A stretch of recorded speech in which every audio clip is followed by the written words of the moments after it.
Real quickly before we begin, I want to thank this video's sponsor, CarMarshal.com. CarMarshal.com can save you lots of money on buying used or new vehicles, cars, trucks, school buses. If you want to save money, I'll have a link in the description down below. I know I'm going to... Now at 6, Broward County Sheriff Scott Israel reacting tonight after he learned that he's facing a no-confidence vote. The story and the fallout is developing right now. The Broward Sheriff's Office Deputies Association announced the vote will get underway tonight. Its president is talking about the vote, and BSO has fired back with a statement of its own. CBS 4's Amber Diaz is live for us in Plantation with the details. Amber. Good afternoon to you, Elliot. As we speak right now, those electronic ballots are being sent out to all members of BSO. And while this vote is more symbolic than anything else, Union President Jeff Bell says the governor will have grounds to remove Sheriff Scott Israel once he sees how taxpayers' dollars were misappropriated.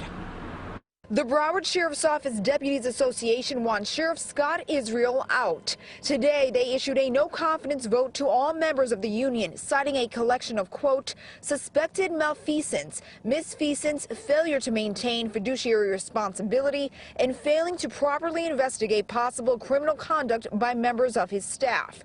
Sheriff Scott Israel answered back with this statement, saying the union president is using the Marjory Stoneman Douglas tragedy as a bargaining tactic to get a pay raise. He writes, it is unfortunate and appalling that the IUPA union boss, in the midst of ongoing labor contract salary negotiations, is trying to use the Parkland tragedy as a bargaining tactic to extort a 6.5% pay raise from BSO through this vote of no confidence plot. But Union President Jeff Bell says the Marjory Stoneman Douglas shooting was the catalyst in his lengthy investigation into the sheriff. In one case, public information requests show a misuse of taxpayers' dollars, where Napa Auto Parts workers used gas at BSO's private gas pumps since at least 2015, with gas cards issued by the Broward County Sheriff's Office. 1 year time period alone, that they took almost 6,000 gallons of gas from our gas pumps with gas cards that were issued by the Broward County Sheriff's Office. We cannot do that. We are not licensed to sell, barter, or trade gasoline to any private company.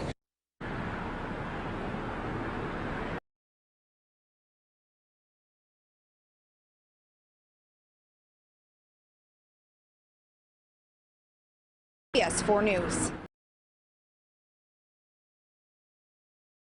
Broward County Sheriff faces vote of no confidence from deputies. By Jack Crow. April 20, 2018, 5:21 p.m. Broward County Sheriff Scott Israel, who was scorned for touting his amazing leadership following the Valentine's Day shooting in Parkland, FLA, will face a vote of no confidence from the union representing his deputies. The electronic vote, which will begin Friday night and remain open until April 26, was prompted by Israel's long history of inept leadership. His conduct in the aftermath of the Parkland shooting merely solidified the union's decision, according to Jeff Bell, its president. The move follows many instances of suspected malfeasance and the lack of leadership that has crushed morale throughout the agency, the announcement from the Deputies Association says. Union members specifically took issue with Israel's decision to blame Deputy Scott Peterson, who was present during the shooting and remained outside the school, rather than accept any responsibility himself. Israel didn't say it's an open investigation. He blamed it all on Peterson, Bell told CBS Miami. You don't do that to one of your deputies. My members are not poster children. They are not squeaky clean. They make mistakes, he added, conceding that Peterson should have entered the building and engaged the shooter. What we are saying is, they should be punished fairly. Israel was defiant in the face of criticism following the shooting, refusing to admit that there was anything he could have done to prevent the tragedy, despite his departments having received numerous warnings that the shooter, 19-year-old Nicholas Cruz, represented a threat. Jake, on 16 of those cases, reports about Cruz, our deputies did everything right. Our deputies have done amazing things. We have taken this in the 5 years I have been sheriff, we have taken the Broward Sheriff's Office to a new level. I have worked with some of the bravest people I have ever met, Israel told CNN's Jake Tapper in a February 25 interview. Comments. Florida House Speaker Richard Corcoran and 73 fellow lawmakers sent a letter to Governor Rick Scott asking that he dismiss Israel for incompetence and neglect of duty. Are you really not taking any responsibility for the multiple red flags that were brought to the attention of the Broward Sheriff's Office about this shooter before the incident, whether it was people near him, close to him, calling the police on him? Jake, I could only take responsibility for what I knew about. I exercised my due diligence. I've given amazing leadership to this agency. Amazing leadership? I've worked... Yes, Jake. There's a lot of things we've done throughout this. You don't measure a person's leadership by a deputy not going into these deputies. Shooter, and still nothing was done to keep guns out of his hands, to make sure that the school was protected, to make sure you were keeping an eye on him. Your deputy at the school failed. I don't understand how you can sit there and claim amazing leadership. Jake, on 16 of those cases, our deputies did everything right. Our deputies have done amazing things.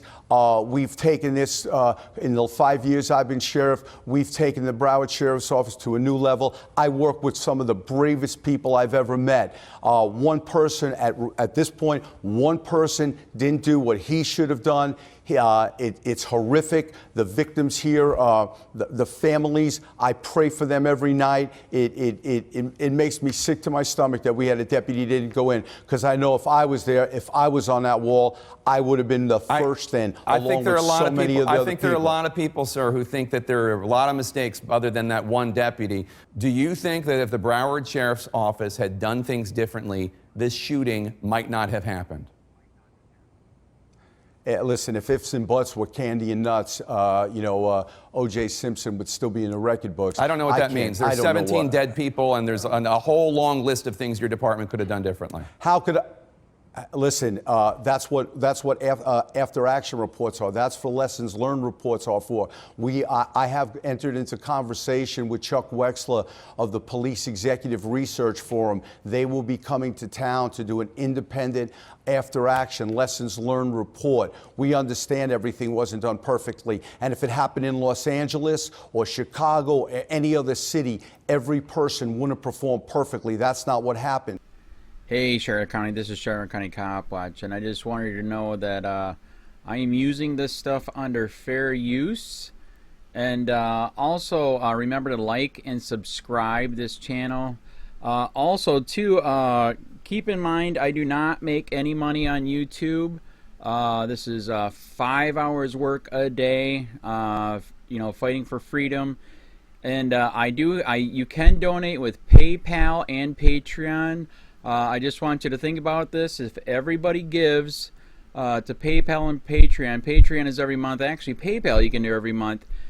I have 12,000 subscribers. If everybody gives, I can quit my regular job and go full-time investigations on Charlotte County and possibly even more and beyond. So just keep that in mind. If everybody helps out, I can go full-time doing this. Thanks.